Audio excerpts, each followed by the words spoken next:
The Lord मसीह यीशु में मैं प्रोफेटेस तबूरा फिर से आप सबका स्वागत करती हूँ। और आज का जो विषय है वो है कि कोई भी कठिन परिस्थिति जब जीवन में आता है, कोई भी उतार चढ़ाव में से जब इंसान गुजरता है, तब डरने का बिल्कुल भी नहीं है, क्योंकि बाइबल हमें ऐसा बताता है कि जब इज़राइल जाति को हालेलुया मिस्री के गुलामी के अंडर रहना पड़ रहा था और तरह तरह के उनको अत्याचारों में से, सताओं में से गुजरना पड़ रहा था, वो और भी ज़्यादा मल्टीप्लाई होने लगे। और उसके तुरंत बाद ही परमेश्वर का हाथ उनके ऊपर आया और उनको उस जगह से केवल निकाला ही नहीं परंतु महिमा मंडित भी किया और शत्रु का कंप्लीटली अंत किया। जब भी जीवन में कभी ऐसी सिचुएशन से आप गुजरे तो इन वचनों को याद करें कि किस तरीके से गोलियत ने हालेलुया इज़राइली सेना का, परमेश्वर के लोगों का मजाक उड़ाया। और जब वो मजाक उड़ा ही रहे थे, हालेलुया परमेश्वर ने हालेलुया दाऊद के द्वारा उसको क्या किया, मार गिराया। हालेलुया। जब भी आपके सम्मुख ऐसे कोई शत्रु आए, ऐसी कोई परिस्थिति आए, आपको उस समय जो करना है, परमेश्वर के वर्ड को पकड़ना है। हालेलुया। जब हम वचन को पकड़ते हैं, वचन को लेके उसका सामना करते हैं, तो क्या है, दुष्ट हट जाता है। हमें जैसा बाइबल हमें बताता है कि हमारे मल्लयुद्ध लहू और मांस से नहीं, यानी आपका जो लड़ाई है वो फिजिकल नहीं है लेकिन स्पिरिचुअल है। हालेलुया। हम शरीर के तरह चलते फिरते तो हैं, लेकिन हमारा युद्ध शारीरिक नहीं है। आप कई दफ़ा बाइबल में से देखेंगे हालेलुया कि इज़राइल जाति जब ऐसे कोई कठिन परिस्थिति में से गुजर रहे थे, तब वो क्या कर रहे थे, परमेश्वर को धन्यवाद दे रहे थे।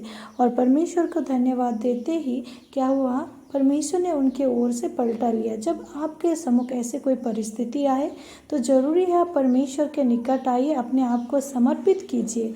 वचन कहता है कि दो व्यक्तियों ने अपना घर बनाया, एक ने बालू के ऊपर बनाया लेकिन एक ने सॉलिड चट्टान के ऊपर बनाया। और आंधी आई, तूफान आई, लेकिन हालेलुया बालू वाला घर तो टिक नहीं पाया, लेकिन जो घर चट्टान के ऊपर था वो बना रहा।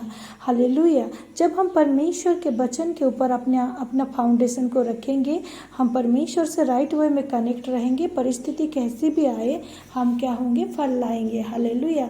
जीवन में फिर भी ऐसे बहुत समय कठिन परिस्थितियों में से हमें गुजरना पड़ता है, लेकिन यही वो समय है मेरे प्रियो कि जब आपकी महिमा परमेश्वर बढ़ाने जा रहा है। कतई इस समय निराश ना हो, कतई इस समय दुखी ना हो, क्योंकि वचन कहता है भजन संहिता 23वें अध्याय में दाऊद ऐसा कहता है कि आप मेरे शत्रु के सम्मुख मेरे लिए मेज को बिछाने वाला परमेश्वर है। परमेश्वर को हालेलुया आपका चिंता है, परमेश्वर आपके लिए चिंता करता है। पहला पतरस उसका 5:7 में कहा गया है कि परमेश्वर आपके लिए चिंता करता है। हालेलुया। वचन कहता है मेरे प्रियो कि हालेलुया दूध पिलाते माँ अपने बच्चों को भूल सकता है, लेकिन परमेश्वर हमें कभी नहीं भूलता है, वो कभी नहीं हमें त्यागता है।